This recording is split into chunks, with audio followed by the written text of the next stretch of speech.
Junho 8, 1 Reis 3, verso 3 a 4, verso 34. Salomão amava o Senhor, seguindo os decretos de seu pai Davi, exceto pelo fato de oferecer sacrifícios e queimar incenso nos altares das colinas. O lugar de adoração mais importante ficava em Gibeon. Por isso, o rei Salomão foi para lá e ofereceu 1000 holocaustos. Naquela noite, o Senhor apareceu a Salomão num sonho e lhe disse: "Peço o que quiser, e eu lhe darei." Salomão respondeu: "Tu mostraste grande amor leal ao teu servo, meu pai Davi, pois ele foi fiel, justo e verdadeiro diante de ti. Agora, continuaste a mostrar teu grande amor leal, dando-lhe um filho para sentar-se em seu trono. Agora, ó Senhor, meu Deus, tu me fizestes reinar em lugar de meu pai Davi, mas sou como uma criança pequena que não sabe o que fazer. Aqui estou, no meio do teu povo escolhido, uma nação tão grande e numerosa que nem se pode contar. Dá a teu servo um coração compreensivo, para que eu possa governar bem o teu povo e saber a diferença entre o certo e o errado, pois quem é capaz de governar sozinho este teu grande povo?" O Senhor se agradou do pedido de Salomão. Por isso, Deus respondeu: "Uma vez que você pediu sabedoria para governar meu povo com justiça, e não vida longa, nem riqueza, nem a morte de seus inimigos, atenderei a seu pedido. Eu lhe darei um coração sábio e compassivo, como ninguém teve nem jamais terá. Também lhe darei o que não pediu, riquezas e fama. Nenhum outro rei em todo o mundo se comparará a você pelo resto de sua vida. E, se você me seguir e obedecer a meus decretos e mandamentos, como fez seu pai Davi, eu lhe darei vida longa." Então Salomão acordou e percebeu que tinha sido um sonho. Voltou a Jerusalém e se colocou diante da Arca da Aliança do Senhor, onde apresentou holocaustos e ofertas de paz. Depois, ofereceu um grande banquete a todos os seus oficiais. Algum tempo depois, 2 prostitutas compareceram diante do rei para resolver uma questão. Disse uma delas: "Por favor, meu senhor, esta mulher e eu moramos na mesma casa. Eu dei à luz um filho quando ela estava comigo na casa. 3 dias depois, esta mulher também deu à luz um filho. Estávamos só nós 2 na casa. Não havia ninguém ali. O bebê dela morreu durante a noite, porque ela rolou sobre ele enquanto dormia. Então, ela se levantou de noite e tirou meu filho do meu lado enquanto eu dormia e o pôs para dormir ao lado dela. Depois, colocou o filho dela, que estava morto, em meus braços. De manhã, bem cedo, quando fui amamentar meu filho, ele estava morto. Quando o observei mais de perto, na claridade do dia, vi que não era meu." "Não," interrompeu a outra mulher. "O filho morto era seu, e o vivo é meu." "Não," disse a primeira mulher. "O filho vivo é meu, e o morto era seu." E assim, elas discutiram diante do rei. Então o rei disse: "Vamos esclarecer as coisas. As 2 afirmam que o filho vivo é seu, e cada uma diz que o morto é da outra. Pois bem, tragam-me uma espada." E trouxeram uma espada para o rei. Ele disse: "Cortem a criança viva ao meio, e deem metade a uma mulher, e metade a outra." Então, por causa de seu amor pelo menino, a verdadeira mãe gritou: "Não, meu senhor, dê o menino a ela, por favor, não o mate." A outra mulher, porém, disse: "Muito bem, ele não será nem meu, nem seu. Dividam a criança ao meio." Então o rei disse: "Não matem o bebê. Deem o menino à mulher que deseja que ele viva, pois ela é sua mãe. Quando todo Israel soube da decisão do rei, teve grande respeito por ele, pois viu a sabedoria que Deus lhe tinha dado para fazer justiça. O rei Salomão governou sobre todo o Israel, e estes foram seus oficiais mais importantes. Azarias, filho de Zadok, era o sacerdote. Eliorefe e Aías, filho de Cisa, eram os secretários da corte. Josafá, filho de Ailude, era o historiador do reino. Benaia, filho de Joiada, era o comandante do exército. Zadok e Abiatar eram sacerdotes. Azarias, filho de Natã, era supervisor dos governantes distritais. Zabude, filho de Natã, era sacerdote e conselheiro pessoal do rei. Aizar era administrador do palácio. Adonirão, filho de Abdá, era encarregado dos trabalhos forçados. Salomão tinha também em todo o Israel 12 governadores distritais responsáveis por fornecer alimento para a casa do rei. Cada um deles fornecia provisões durante um mês do ano.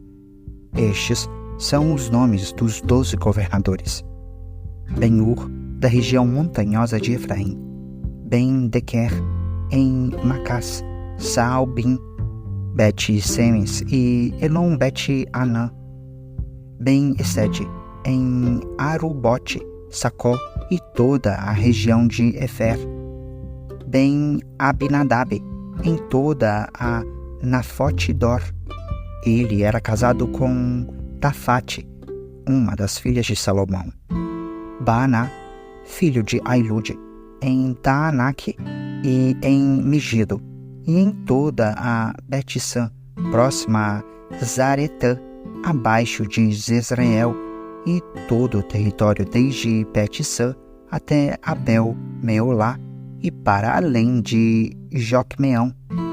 Ben-Geber, em Ramote Gileade, incluindo as cidades de Jair, assim chamadas por causa de Jair, da tribo de Manassés, em Gileade e na região de Argobe, em Bassã, incluindo 60 grandes cidades fortificadas com trancas de bronze nos portões. Ainadab, filho de Ido, em Maanaim. Aimaas, em Naphtali. Ele era casado com Basemate, outra filha de Salomão. Baaná, filho de Usai, em Asser e em Bealote. Josafá, filho de Parua, em Issacar. Simei, filho de Elá, em Benjamim. Geber, filho de Uri, na terra de Gileade, incluindo os territórios de Sehom, rei dos amorreus, e de Og, rei de Bassã. Ele era o único governador dessa região. O povo de Judá e Israel era tão numeroso quanto a areia na beira do mar. Todos estavam muito contentes e tinham comido e bebido com fartura. Salomão governava sobre todos os reinos, desde o rio Eufrates ao norte até a terra dos filisteus e a fronteira do Egito ao sul. Os povos conquistados enviavam tributos a Salomão e continuaram a servi-lo durante toda a vida.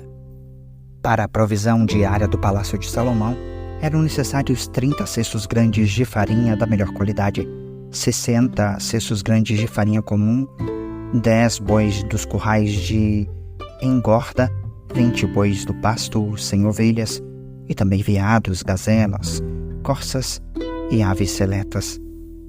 Salomão dominava sobre todos os reinos a oeste do rio Eufrates, desde Tifsa até Gaza, e havia paz em todas as fronteiras.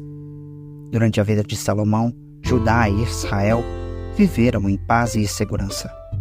E desde Dan, ao norte, até Berseba, ao sul, cada família possuía sua própria videira e sua própria figueira. Salomão possuía 4.000 estábulos para os cavalos de seus carros de guerra e 12.000 cavalos. Os governadores distritais forneciam com regularidade o alimento para o rei Salomão e sua corte. Cada um providenciava para que nada faltasse no mês que lhe havia sido designado. Também providenciavam a cevada e a palha necessárias para os cavalos de guerra e os cavalos de carga nos estábulos do rei. Deus concedeu a Salomão grande sabedoria e entendimento e conhecimento tão vasto quanto a areia na beira do mar. Sua sabedoria era maior que a de todos os sábios do Oriente e de todos os sábios do Egito. Ele era mais sábio que qualquer outra pessoa, incluindo Etã, o Esraíta, e Emã, Calcol e Darda, filhos de Mao. Sua fama se espalhou por todas as nações vizinhas. Compôs 3.000 provérbios e escreveu 1.005 canções. Podia falar com entendimento sobre plantas de toda espécie, desde o grande cedro do Líbano até o pequeno isopo que cresce nas fendas dos muros. Também tinha conhecimento de animais, aves, répteis e peixes. Reis de todas as nações enviavam seus representantes para ouvirem a sabedoria de Salomão. Atos 6, versos 1 a 15. À medida que o número de discípulos crescia, surgiam murmúrios de descontentamento. Os judeus de fala grega se queixavam dos de fala hebraica, dizendo que suas viúvas estavam sendo negligenciadas na distribuição diária de alimento. Por isso, os 12 convocaram uma reunião com todos os discípulos e disseram: Nós, apóstolos, devemos nos dedicar ao ensino da palavra de Deus e não à distribuição de alimentos.